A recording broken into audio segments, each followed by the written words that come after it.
So Pet Sematary's been out for a couple of days now, so I think it's time for some spoiler talk.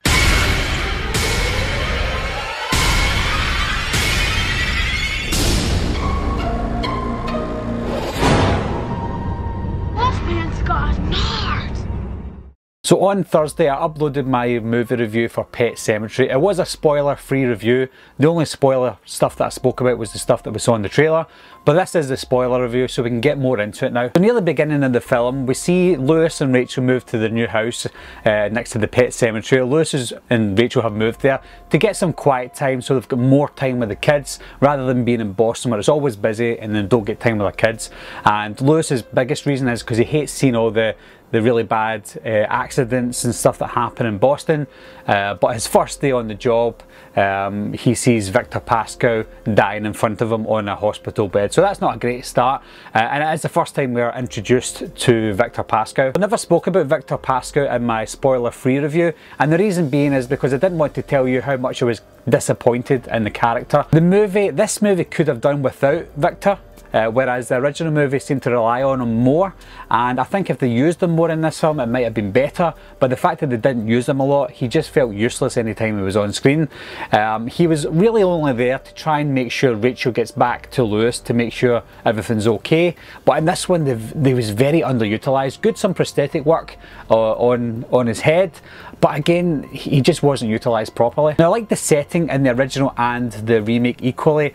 They were both contrasting in colour in terms of cinematography. You've got the original, for example. I know I'm mentioning the original, but the original is very colourful. Even in the dark times when Gage was killed at the side of the road, it was very colourful and vibrant, whereas this movie was very dark and dreary looking all the way through it. It seems like they lowered the colour scheme in the film to more mid blues, so the hue and saturation is quite dull, and it worked because of the type of film it was. It wasn't a colourful movie, it wasn't a comedy movie, it was very serious, dark and dreary. So I liked the cinematography in the film, I liked the way the colour was coordinated in it, so that was a good thing. Now, I did mention it in my spoiler-free review that I did like the setting for the Pet Sematary and beyond the Pet Sematary, and I like that they get into it more with the Wendigo demon.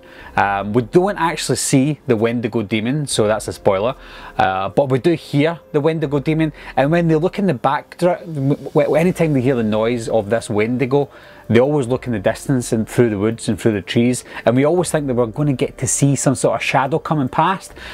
I wouldn't have minded if we saw some sort of shadow walking past so we know that the Wendigo is near, but I think because we heard the Wendigo, then that might be good enough. Now let's talk about Gage. I never spoke about Gage in the spoiler-free review, and that's because Gage comes out of this movie unscathed.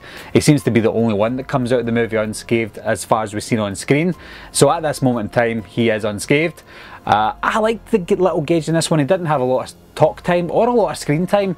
Halfway through the film, when Ellie does die, Gage has more of an interaction with his family, he speaks more, and I actually do think he looks a little bit like what Miko Hughes looked like when he was 2 years old. Now I can see why they didn't use Gage as the one to die in this one, and I can see why they used Ellie.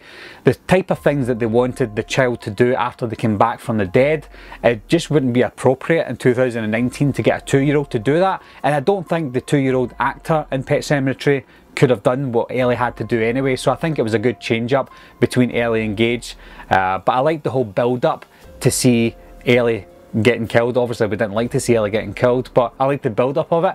If we didn't see it in the trailers, it would have been more powerful when we seen it on screen, because it still made them look like Gage was going to get killed, or whether it be Gage and Ellie, you never know. But because you saw the trailers, we already knew. But you see Gage going on the side of the road, the truck's coming in the distance, but Ellie's also on the road as well.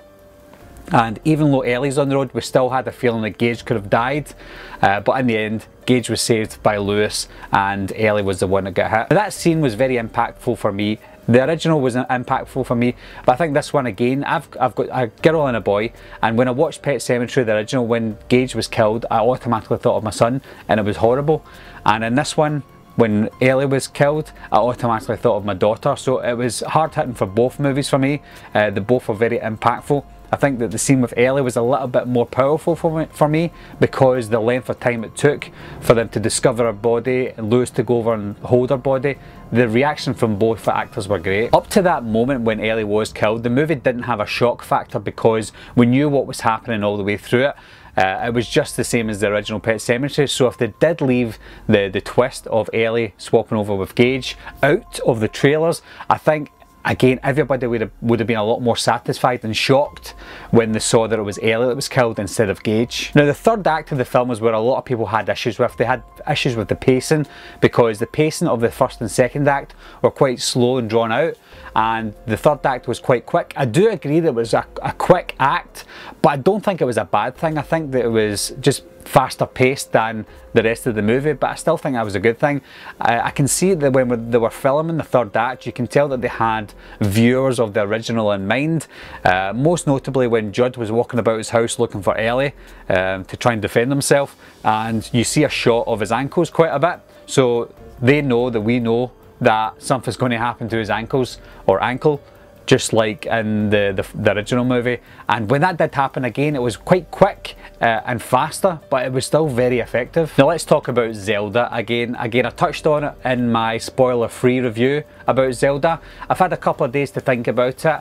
I've had a change of heart of some parts in the movie, but Zelda, I'm still thinking that Zelda in this film wasn't as scary as the original Zelda, but she didn't need to be in this film because other things were happening. But for me, overall, I much prefer Zelda in this movie than I did in the original. Now, the original Zelda suited the original movie better, whereas this Zelda suited this movie better. So they both had their positives with Zelda. I like the fact that you didn't see Zelda's face fully in this film.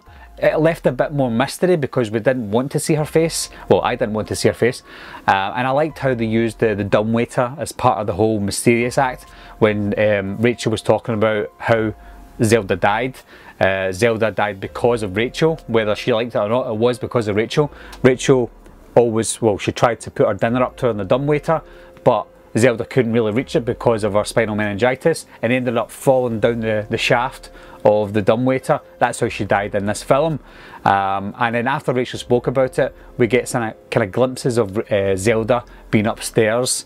And there's one scene in particular where Rachel can hear her, and she goes into the bathroom, opens up the cabinet door and sees that the dumbwaiter shaft is there. And obviously Zelda comes down as part of her hallucination. So they used this jump scares good when Zelda was around. I liked that. I did notice after watching the movie, I watched the trailers again, and there were some scenes with Zelda in the trailer that didn't make it to the final cut of the movie. So I'd like to see why those were cut out, or if we're going to see an extended cut of Pet Sematary when it eventually comes out in Blu-ray in 4K, because there's a scene where Rachel's an adult and she's in the hallway and Zelda's crawling towards her.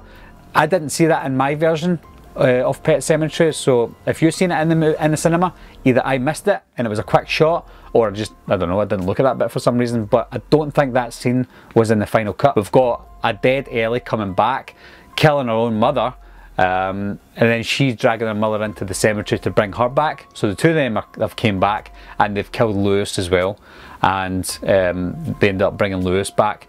I just like the very end shot where there's a fire, the house is abandoned, the only person that's left alive is Gage, who's locked in the car, and Gage can see his family coming towards him. He's got his sister, he's got his mum and dad coming towards him, and then you see Church jumping up on the roof of the car, sorry, the bonnet of the car. And I just think that was a very eerie ending shot of the film, and then the film ends. So yes, it's very quick, but it was a very effective ending for me. And finally, I'll talk about the music in the film. I wasn't a fan of the music in the original Pet Sematary. When I watched the original Pet Sematary as a kid, even as an adult as well, I didn't know all the bands that played the music in it. I know that the Ramones do the main theme, but again, I only found that out a few months ago, so I wasn't a major fan of the music in Pet Sematary. I liked the score, but the music I wasn't a fan of anyway, so when they brought out the remake, I wasn't even listening out for a comparison for the music in this one compared to the original, so the music didn't bother me. I don't know if it was bad or good, you can decide that, but the score was very good, very eerie as well, and I liked the use of the sound that they used, especially the scenes with Zelda.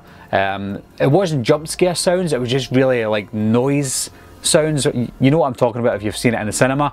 The sound work was great, the sound editing was great. And after a few days, finally, I'm still happy with the acting in this film. It's a lot better than the acting in the original one. Fred Gwynne was probably the best actor in the original one, but I still think that John Lithgow done a lot better job. Again, without his main accent, but he still done a better job. He seemed more sincere and more on edge as well. Like, he looked dodgy at times, as if he was doing things to make the family suffer, but then he was also trying to help the family as well, so he looked like a broken man. They didn't really delve into him and his wife, or how his wife died. We see Ellie pretending to be his wife at one point. I don't know if that means that he put his wife in the pet cemetery and he's feeling guilty about it, or she just died and maybe he wished he took her to the pet cemetery. So I don't know, that was quite questionable basically, but yeah, it didn't take anything away from the film. So I like John Lithgow's character. I think he was a more rounded character in this one than the original. So my overall thoughts of the remake, guys, I still think it's slightly better than the original. I know that it's getting a lot of hate now. At the start when it first came out, everybody was praising the film, but as more people saw it, then it's a bit of 50-50, but I'm still on the side of I really enjoyed it. I think it was a good quality horror movie, and it's a good quality remake, especially after remaking a film that was already good in the first place. That's hard to do, but I think it slightly tops it still. So what did you think of the Pet Sematary remake, guys? I'm assuming because you're watching this spoiler review, you've seen it, I'm hoping, but leave the comments down below, let me know what you thought of it, and also let me know if you like this one